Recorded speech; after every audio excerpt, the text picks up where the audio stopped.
মোহর, তুমি যা প্ল্যান বানায়াছো ও ক্লায়েন্টের পছন্দ দেশে যাবে। আমি ক্লায়েন্টের সঙ্গে একটা মিটিং ফিক্স করে ফেলছি। হ্যাঁ, ঠিক আছে। Okay sir. না, একটা কথা হচ্ছে যে তুমি যত তাড়াতাড়ি সম্ভব এই প্লেনটা যে আছে এটাকে ফাইনাল করে ফেলো, আমাকে জানাও।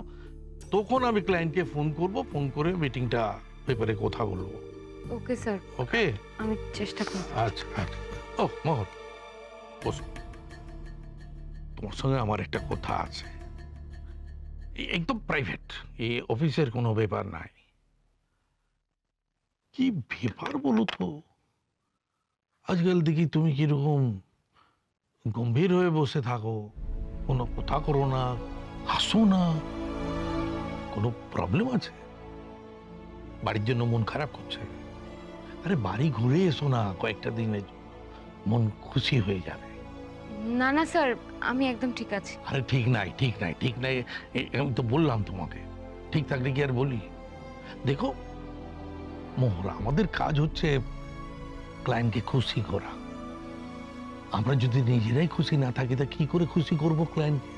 হ্যাঁ, আমার কাছে একটা ফর্মুলা আছে। আমার ঘরে মেয়ে আছে, তাকে দেখেছি যে যখনই তার কোনো প্রবলেম হয়, মানে যদি মুড অফ থাকে কিংবা কিছু হয়, ও মলে গিয়ে শপিং করে, সিনেমা দেখে, খানা খায়, তারপরে দেখা যায় যে মুড একেবারে ফ্রেশ।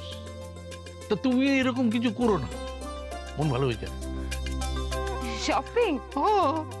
এই তো শপিং এর নামে হাসি এসে গেল। আমি লক্ষ্য করেছি সব মেয়েরা না ওই শপিং এর নামে না নাচতে থাকে, সব বয়সের মেয়ে। মিস্টার জি, আসবো? হ্যাঁ, আসো আসো। আপনি একটা এনকোয়ারির চিঠি পাঠাতে বলেছিলেন, সেটা রেডি আছে। আচ্ছা, কাইন্ডলি একটা সই করে দেন। হ্যাঁ, শিওর শিওর শিওর, সব করে দেবো। মোর, তুমি একটা কাম করো, এই তোমার সঙ্গে না একেও ওই শপিং এ নিয়ে চলে যাও, বুঝতে পেরেছো? হ্যাঁ জি, তাহলে আমি এখন আসি। আচ্ছা, এরা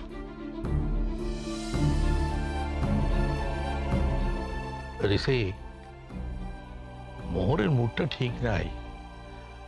আজকাল থেকে কিরকম গম্ভীর থাকে, কথাবার্তা বলে না কারোর সঙ্গে। এটা তো একা থাকে, বাড়ির লোকজন কেউ নাই, লোনলি ফিল করে। এটা কাম করো, তুমি যখন সময় পাবে ওকে নিয়ে একটু ঘোরাঘুরি করো, মুডটা ঠিক করে দিও।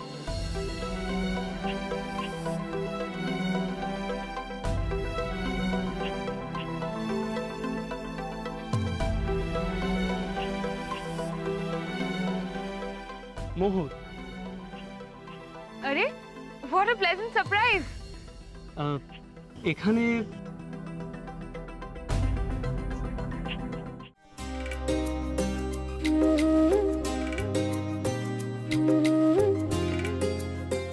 কাটতে দিন।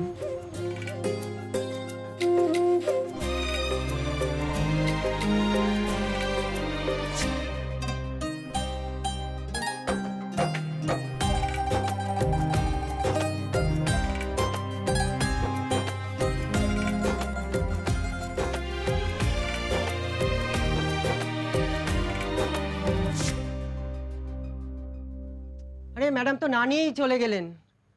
अरे ओ दीदी, अरे ओ मैडम, दादा मैडम के एकटू डेके दिन ना, मैडम बैगटा ना निये चले गेছেন। মোহর, মোহর শোনো।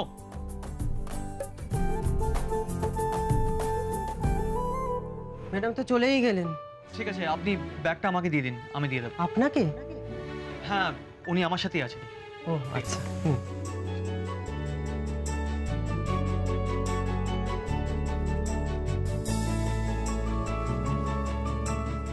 কিরে, তুই এখানে একা? বৌমনি শাড়ি কেনা হয়ে গেছে? হ্যাঁ, ওরা নিচে কাউন্টারে গেছে পেমেন্ট করতে। তাই তাই আমি দেখছিলাম। দাদা ভাই শোন না, বলছি এটা কি সুন্দর দেখতে, দেখ।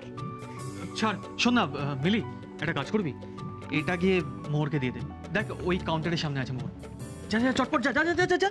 বাহ, ব্যাগটা তো খুব ভালো দেখতে। তুই নিশ্চয়ই এটা মোহরদের জন্য কিনেছিস। তাহলে এত লজ্জা পাবার কি আছে? এনে ধর। তুই নিজে দিয়ে দে। আরে মিলি শুনবি তো?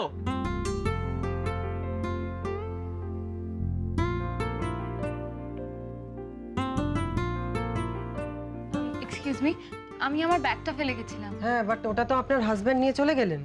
আমার হাজবেন্ড? আশ্চর্য, আমার আবার হাজবেন্ড কোথা থেকে আসবে? আপনি কার না কার হাতে আমার ব্যাগটা দিয়ে দিলেন।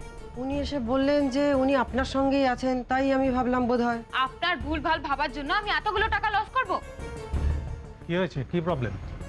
স্যার, উনি ওনার ব্যাগটা নিয়ে যেতে ভুলে গেছিলেন, তো একজন এসে বললেন যে উনি ওনার সঙ্গেই আছেন, তাই আমি ওনার ব্যাগটা ওকে দিয়ে দিলাম।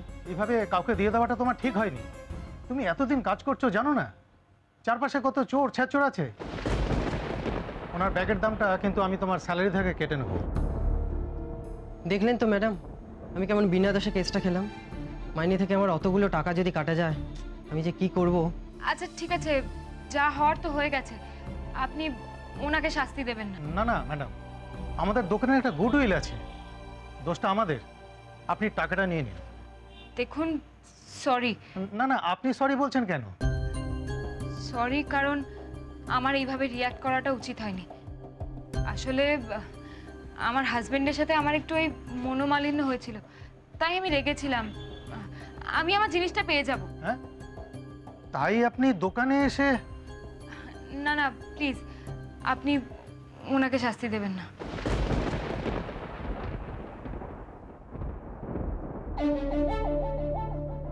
সত্যি এইসব জায়গাতেও চোর ঘুরে বেড়ায়, ভাবতেই কেমন লাগে।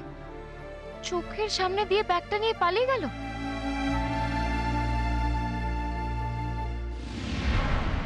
এই দাদা ভাই কোথায় গেল রে? আছে কোথাও, চলে আসবে।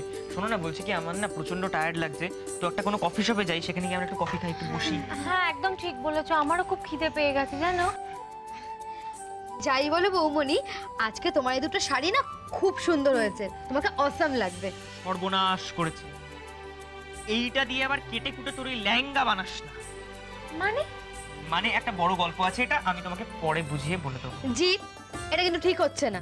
আবার আরে মোহরদি, মোহরদি, তোমায় কত খুঁজছিলাম বলো তো, তুমি হঠাৎ কোথায় চলে গেলে? আচ্ছা শোনো, আমরা এখন রেস্তোরাঁয় যাচ্ছি। এই শোনো না, তুমি আমাদের সাথে চলো, আমরা যেগুলো কিনেছি ওখানে গিয়ে সবকিছু দেখাবো। ওই এটা রেস্টুরেন্ট, তোর বাড়ি ঘর নয় যেখানে একেবারে দোকান খুলে বসবি, বুঝলি? এই শোন, তুই কিন্তু আবার দাদাগিরি মারছিস।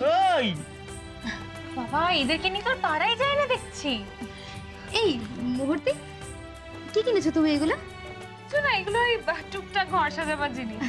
এই যে ম্যাডাম, এইটা ছাড়া যে আরেকটা জিনিস কিনেছিলেন একদম ভুলে গেছেন, ক্যাশ কাউন্টারে ফেলে এসেছিলেন।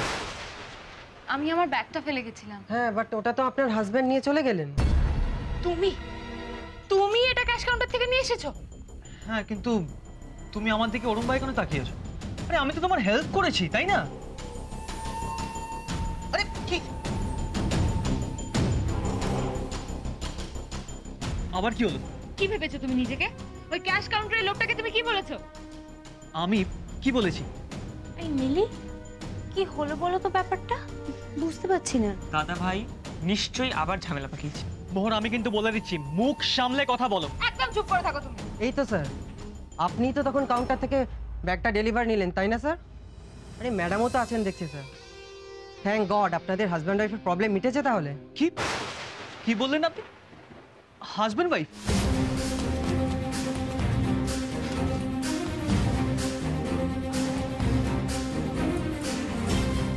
আজ তোমার পরবের দিনে তোমার মাথায় জল ঢালবো বাবা, তুমি আমার স্বামীকে বাঁচিয়ে দাও।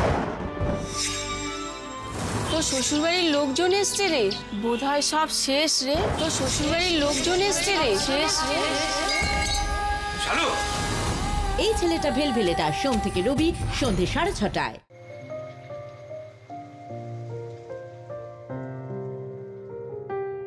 कभी जो बादल बरसे मैं देखूं तुझे आंखें भर के, तू लगे मुझे पहली बारिश की